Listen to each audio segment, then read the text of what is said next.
Hello, and welcome to Dr. Whoooeeooo. We are Who Likes Who.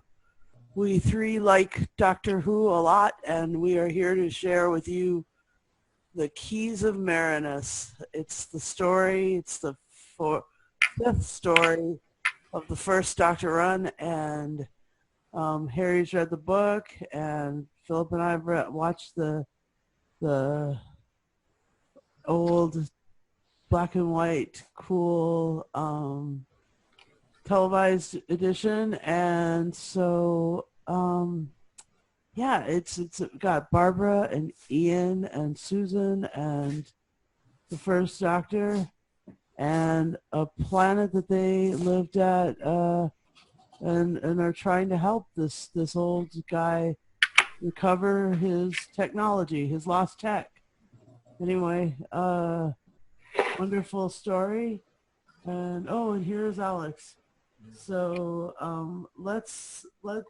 Philip, would you mind telling us like what you remember about it and what was really cool about Keith? Okay. Yeah. Correct me if I'm wrong, but I believe this is the first story of season one that sort of like expanded across different locations in one particular story, because you have Marinus, then you had the Screaming Jungle area, then you had the city of, what was it called, Millennius, is that right? Harry, you would know. Is it? Yes, Millennius was one of those cities mentioned. Yeah, and then you had that.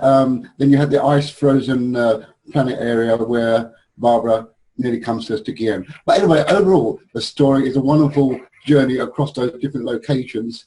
And for me, I think my favourite locational story would have to be the one I just mentioned, the ice planet one, where Susan is being not Susan, Barbara was nearly almost attacked by that bear trapper man. That was a good story and very tense as well.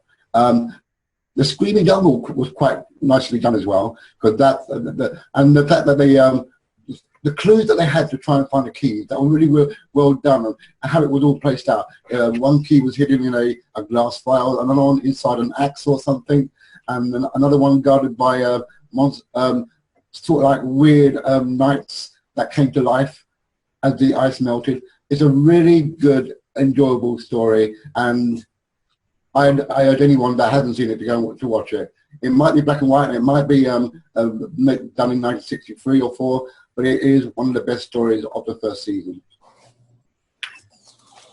Yeah, I'd agree. Tell us, Alex, what do you think of Key of Marinus? Well, I thought it was a little interesting in the fact that you have so many subplots going on, including the Doctor sort of being a lawyer, and I kind of said that was sort of interesting that you've got a little bit of Perry Mason going on, if you forgive the American equivalent, but you got a little bit of I guess it was one of the first stories where they sort of mix the genres. You know, you sort of have the science fiction, then you've got the alien, then you've got the political, then you've got the lawyer, and it's very funny in a way how I think that they sort of took the made the Doctor the lawyer and the detective and the defender in a way, and changed it from, I'm the alien grandfather, or I'm the alien crew, and except for Susan, everybody's the passengers, if you forgive me borrowing from the meddling monk a little bit. But yeah, I thought that was very interesting.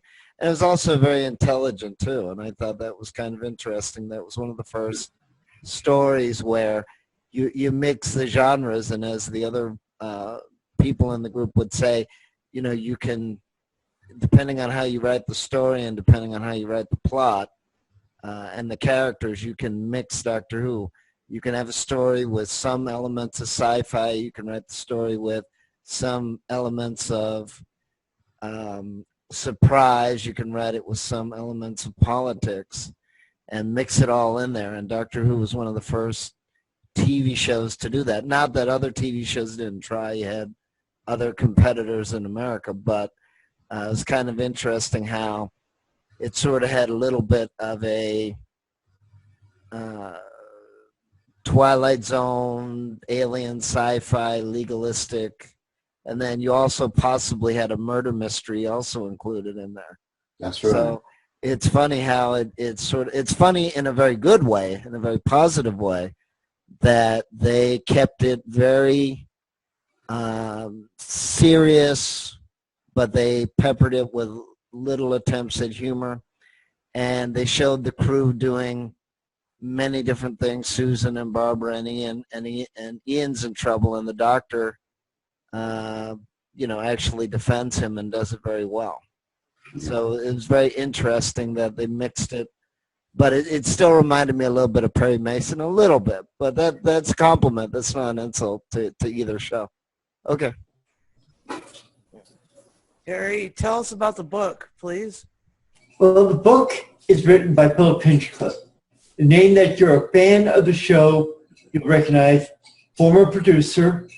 This is one of 2 books he's done over the years. When we get to Tom Baker, we'll get to his second book. But he did a very good job. Brought out some little subtle details that might not have picked up originally on. I think he did a very good job. I mean, for only doing 2 books over the entire 26 years that the show was running during the classic era, he did a superb job.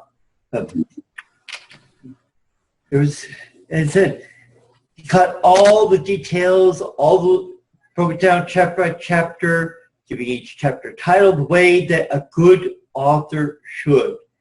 But, I mean, I've got no complaints with the way he did the book. He did a superb job, really gave us a feel as if you're actually watching and listening and observing everything that's going on. So as I said, he did a superb job. Yeah, that's good. Thanks, Harry. The thing that I liked about this was that how similar the Screaming Jungle story was to the Forest of the Night, and I just thought that was really cool. I liked the Voord. They were kind of like, leather clad. The leather, yeah. They attacked Susan. I thought that was rather,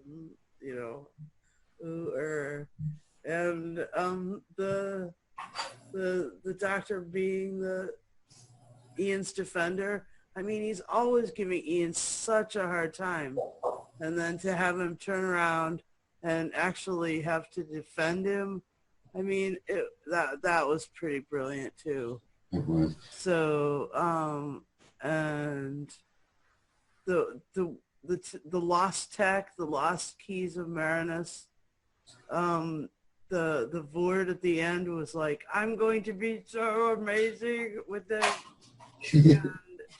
and boom! It's like, I've heard this before, and then the old guy is dead. So I mean, it was so cool, and it's 6 parts, and it's rich. I mean, it's just rich. It's like it goes different places. It does different things. Each time a different companion and a different part of the story is in danger. Screaming Jungle with Susan and Barbara. The one in Millennius is Ian, of course, and then Barbara's in trouble in the planet of the cold with the guy, and then the Voord, of course, put everybody in danger, but Susan first. Anyway, fun story. And so the next story that we're going to be going through is hang on a second, let me see what it is. I can find out for you real quick. The Aztecs. Oh, yes. Ah. Historical story. Historical. The Aztecs. You cannot write. That was the one that Carol Ann got a week off from. Just like in this one, and Hartnell got 2 weeks off. Ah, Yeah. okay. A little vacation for everybody during that. Correct me if I'm wrong. This was a 6-part story. I thought it was 4, but it's 6. Was it 4? It was 6. It was 6.